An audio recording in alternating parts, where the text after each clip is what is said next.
Hi guys, welcome to Heartlight Tarot and Astrology. This is Holly. I'll be your astrologer and tarot reader for today.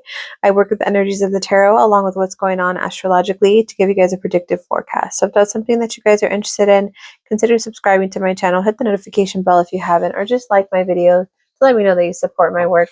I really do appreciate that.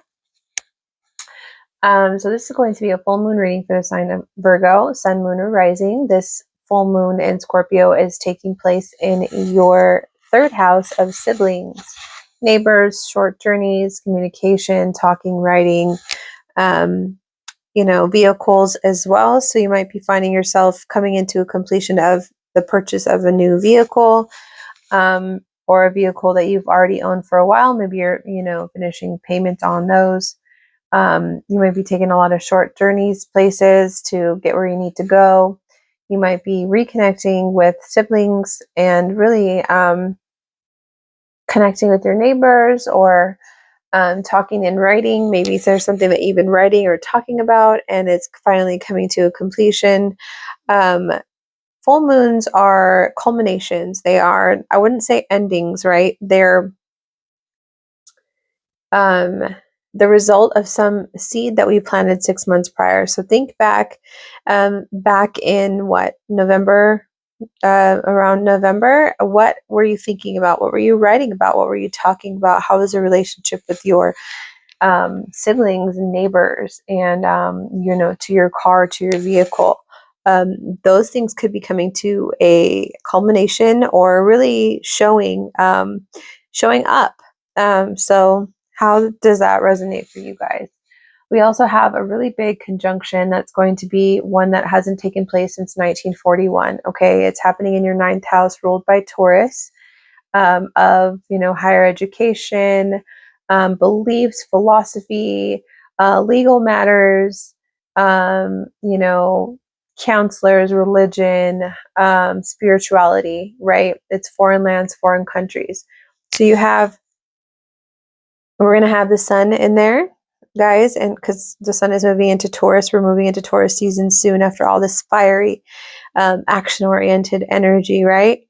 So we're also going to have Uranus and Jupiter come into conjunction in that ninth house. So meaning they're going to conjunct and they're going to meet up. And they're going to shake some things up on April 20th. So this full moon occurs on the April 23rd for you guys. It's happening in your third house, but it's squaring that ninth house. It's a 90-degree angle to that ninth house.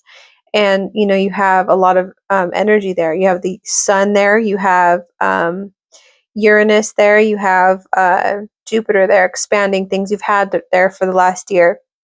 So let me know how your philosophy has changed. What part of your philosophy is going to be highlighted on this day?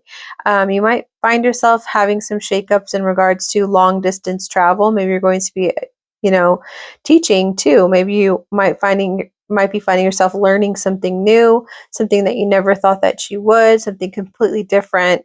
Let me know how this resonates because I'm curious. What else? You guys have, this is squaring your sixth house of work, service, employment, pets, health and diet, and how it is that you take care of yourself behind the scenes. And Pluto moved in there. And Scorpio, is in your third house and it's ruled by Pluto and it's squaring. So this energy of the full moon is squaring your sixth house where Pluto is.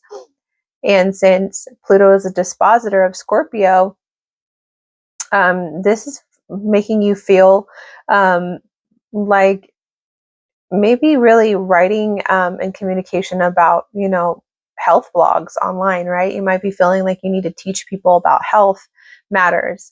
You might be finding yourself really taking the initiative on allowing your health to take you to new heights. Like maybe since your sixth house is ruled by Aquarius, you need a lot of variety, and you're finally seeing that you need a lot of variety and freedom in your health and your diet and your fitness. But it's squaring your philosophy, and it's squaring your short travel, short distance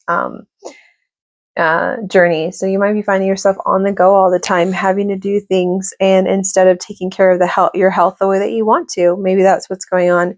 Or maybe you feel like you're in the mood for something greater, not something short-lived. With the third and the ninth house squaring each other, that could be possible as well. Maybe all this energy is getting in the way of you being able to communicate and talk the way that you want to as well. Because there's a lot of push and pull in different areas of your life, right? You got your philosophy and your just like new state of higher awareness. You're really being highlighted this month. And then you have, your full moon and your short distance travel, vehicles. Maybe there's something going on with your vehicle in the middle of all this. Maybe you're looking for employment in the middle of it, but you don't know what employer you want to work for. You don't know exactly where you want to work. That could be for some of you guys too. Maybe your philosophy on what job you should be having or looking for is changing. Pluto is also in your first house, right? Oh, not your first house. Pluto's also, or in your sixth house. It's you don't know what kind of routine is best for yourself and for your family. Maybe you're like really thinking about what it is that you want to do. For your tarot, you guys got the High Priestess. One of my favorite cards of the tarot deck. She sits with the moon at her feet and her crop in the background, and she's not in a hurry to get places. She knows what it is that she needs. She knows what it is that she wants. And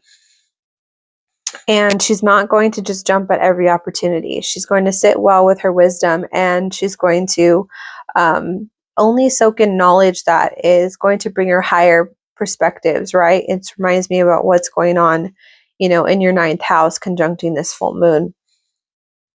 So I feel like maybe you just need to sit and trust yourself and trust the process and understand that you're wise enough to go within and find the answers. If not, you're wise enough and mature enough to calmly and collectively find the answers that you need. Let's see what your recent past says for Virgo.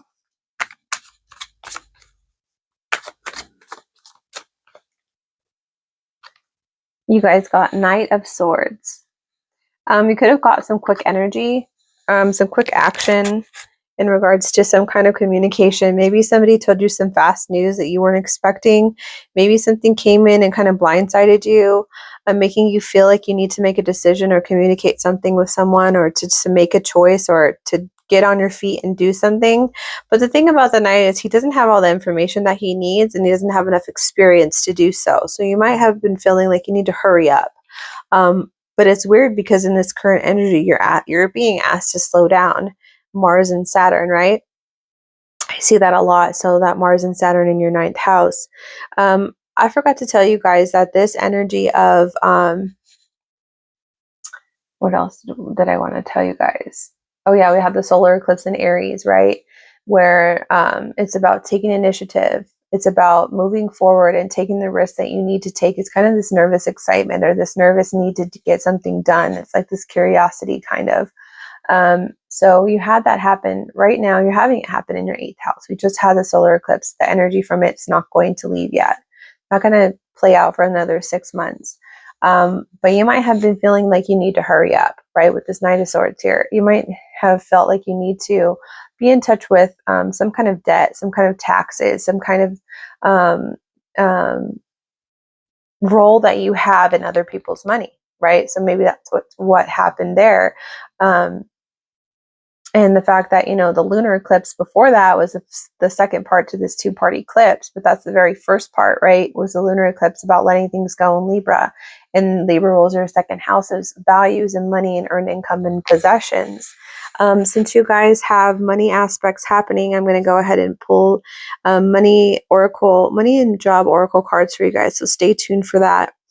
But right now, I'm seeing a lot of rushed energy, but also being called to go within because you're going to know the answer, or being called to meditate and pray through this if that's what you do, because your emotions might be running high. Or you might be thinking that you need to do something really quickly, but we're being called to not make big leaps at the moment.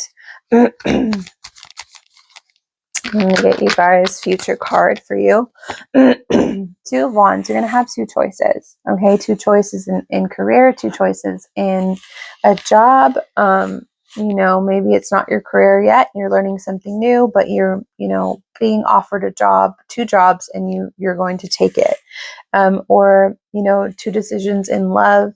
This is also research. You might be finding yourself called to research something and making sure that it is something that you want in your life. So I wouldn't shy away from researching anything. I feel like the more knowledge, the better. Make a pro and con list so that you know exactly what you're getting yourself into, so you're not surprised later. I'm going to get you guys a animal spirit oracle card, and then I'll get you guys that money and job oracle card. Let's see what you guys got. You guys got Lion. Oh, that reminds me of Leo energy. Such a positive card. Keeping your head up and going out and showing the world that you got this. But the thing about the Lion, though, it doesn't want to ask for help. So I would just be aware of that, because sometimes we do need the help, but you need to remember that this is a time of transformation in your life, considering you have a lot of aspects that are happening in personal houses. I'm going to read about the Lion for you if I can find it.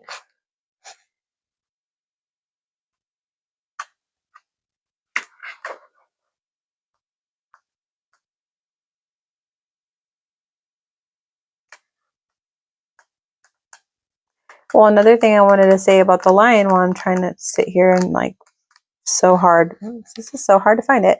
Another thing I wanted to say about the Lion and what it reminds me of, it's just very protective, right? It's very protective of its young. It's very protective of its territory. It's a leader.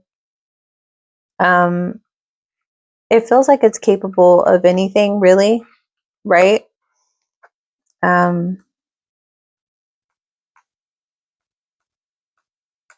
Okay.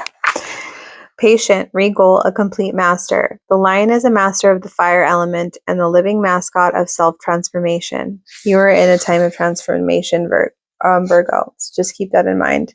A Lion personality dedicates their life to personal and spiritual growth. This dedication inspires some and intimidates others. Therefore, the Lion is respected by all, but known intimately by few. Some mistakes a Lion as hard to access or aloof. Yet those with a keener eye know better. Lions are observant, stealth, and precise in their words and actions. They do not waste energy or resources. This card reminds us that self-mastery is available to all, no matter where our quest begins. When in balance, the epitome of peace and strength. When out of balance, withdrawn and too serious. To bring into balance, daily meditation and friendship. Maybe you need to find yourself being called to old friends, okay? So that you can really connect with the people that really truly know you, instead of always having to be stoic in this life of yours, right? Because no matter what, you're going to become a master of what it is that you're trying to become here, okay? But the Lion is patient and it deserves to play. And lions are playful. Leos are playful beings. They love to play. They love to laugh. So yeah, I just feel no matter where you are in your life, you're not going to be wasting any resources, so you don't need to worry about that. You're going to be able to see things very clearly. Don't worry about being blindsided. That's just, I don't know where that came from, but that's for some of you. You're going to be able to utilize your resources and know when to take action. It's just not, I feel like it's not the time right now. It will be soon. Maybe after Mercury retrograde is over on the 25th. I'm going to get you guys a money and job oracle card. What do you want Virgo to know? Money and job.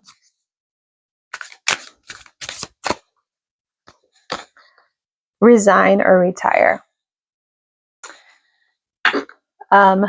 Maybe you just quit your job and you're looking forward to something new. Maybe you retired and you are ready for something new. Maybe you got some news or information, or just need and calling to do something new or go towards something, but I would just maintain composure. Remember to know that you got this, you can handle this, and whatever you do decide, make sure you're well informed. Virgo, I'm going to get you guys one more for job and finance. Spending. Pay attention to how you're spending, what you're spending. Maybe save for retirement. That's what this is trying to tell you. To move towards your future, begin for your future. I feel like you're starting a new cycle in your life. And maybe you are going to be coming up on thinking about your future here, retiring and what you're going to do afterwards, right? After you retire, and you might be thinking, okay, it's time for me to, save for my retirement, save for my future. That could be a big possibility right now too, as well. So I wish you all the best, Virgo, and I'll see you guys next time. And if you haven't yet, please like my video and share my content. I would appreciate it. Take care. Bye.